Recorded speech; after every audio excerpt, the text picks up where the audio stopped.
संतोष देशमुख हत्या प्रकरणामध्ये सगळ्यात आक्रमक पद्धतीनं ज्यांनी मांडणी केली ते सुरेश धस माझ्यासोबत आहेत. त्यांनी जिल्ह्याभरातच नाही तर विधिमंडळात देखील आवाज उठवला. धस साहेब, खरं तर पूर्ण ताकदीनं तुम्ही या आवाज उठवलेला आहे. उद्या मोर्चा आहे, कसं पाहता? मोर्चा आहे, संपूर्ण सर्वपक्षीय मोर्चा आहे. त्या मोर्चाला आम्ही त्या ठिकाणी जाणार आहोत. आम्हाला उपस्थित राहावं लागेल, कारण लोकांचं प्रेशर आहे.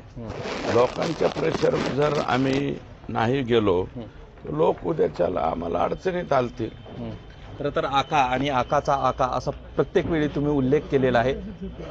या तपासामध्ये अजूनही 3 आरोपी जे फरार आहेत. अजून कोण कोण फरार आहे आणि पोलीस जे तपास करताय किंवा CID जे तपास करते त्याच्यावर समाधानी आहात का? नाही, आतापर्यंत तर समाधानी आहे. म्हणजे ज्या पद्धतीने तपास चाललाय, काय आहे की जनतेला पुढं माहीत नसते, आम्हाला माहिती आहे. काल तर SITचे लोक ॲक्टिव्ह झालेले आहेत. सर्व कायदेशीर प्रक्रिया हे ते करून तर त्यांना काही दिवस आपण देऊया, परंतु आरोपी मात्र हे अरेस्टच व्हायला पाहिजे लवकरात लवकर. आणि हे लोकांना एकदा ताब्यात घेतलं की कोणाकोणाचा काय काय रोल होता. 6 जणांचा रोल तर डायरेक्ट आहे, 1 जणाचा रोल मोबाईलवर आहे, आणि जे मेन आहे विष्णू चाटे त्याचा मेन आका दुसरा आहे. तर त्या आकाचे कनेक्शन आणि ते झालं, आकासुद्धा 302 मध्ये येतात. पण आकाची अनेक वेळा तुम्ही चर्चा केलेली आहे. या प्रकरणामध्ये आकांवरती आतापर्यंत पोलीस पोहोचलेत किंवा या सगळ्या तपास यंत्रणा पोहोचल्यात असं तुम्हाला वाटतंय का? 100% जातील.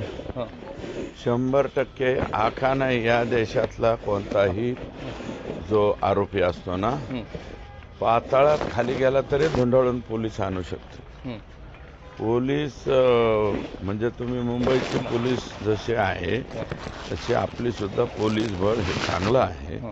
पोलीस बळावरती इतक्या लवकर म्हणजे अविश्वास दाखवणं गैर होईल असं मला वाटतं. आका बाका काका सगळे उचलून आणतील. धनंजय मुंडे असं म्हणालेत की माझं सामाजिक आणि सगळं राजकीय जे आहे ते संपवण्यासाठीचा घाट असल्याचंही त्यांनी हे बघा, धनंजय मुंडे साहेब, राजकारण तुमच्या डोक्यात आहे. आता ह्या जिल्ह्यातल्या नाही महाराष्ट्रातल्या कोणत्याच माणसाच्या डोक्यात राजकारण नाहीये. अरे बाबा, आमचं लेकरू गेलंय, त्या लेकरावरती किती वाईट मारलंय, ते जे आरोपी आहेत ते अटक करायचे, त्याचं पडलंय. आणि मग तिथून पुढं बघू ना, सगळे आरोपी एकदा अटक झाले आणि तिथून पुढं मग राजकारणाचं जे दुकान आपलं चालू करू. तुम्ही आम्हाला 2-4 शिव्या द्या, आम्ही तुम्हाला 2-4 देऊ. ते राजकारणाचा भाग नंतर झाला. आता राजकारण नाही. आता only focus on Santosh Deshmukh. Santosh Deshmukh एकच मिशन, संतोष देशमुख, बाकी काहीच मिशन नाही. धनंजय मुंडे असंही म्हणालेत की तुमच्यासोबत ही संबंध आहेत वाल्मिक कराड यांचे. माझ्या काय आर्थिक कसले काय संबंध नाही बाबा.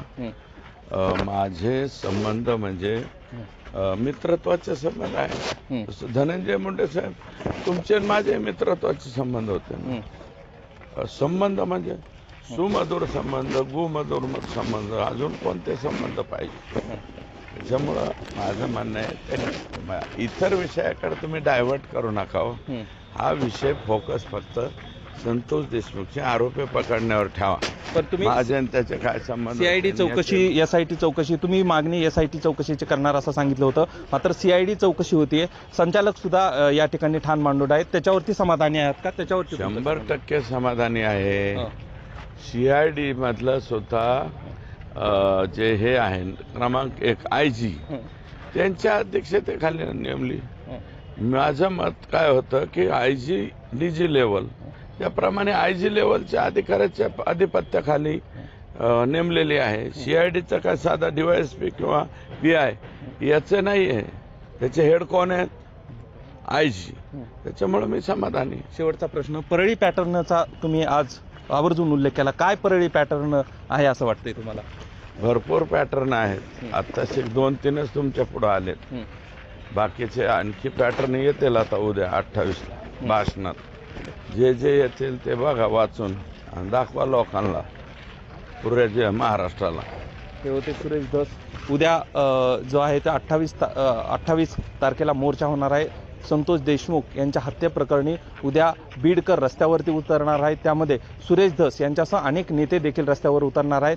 त्याचबरोबर यातील आरोपी आहेत त्यांना जे आहे ते पोलिसांनी पकडावं अशी देखील मागणी करण्यात येत आहे. तर आका आणि आकांचे संबंध यावरती देखील सुरेश धस हे आज स्पष्टपणे बोलत आहेत. आणि अजूनही आपण या प्रकरणामध्ये बोलणार असल्याचं सुरेश धस म्हणत आहेत. त्यामुळं अजूनही सुरेश धस काय बोलतील याकडे आता सर्वांचं लक्ष असणार आहे. विष्णू बुर्गे, झी 24 तास, बीड.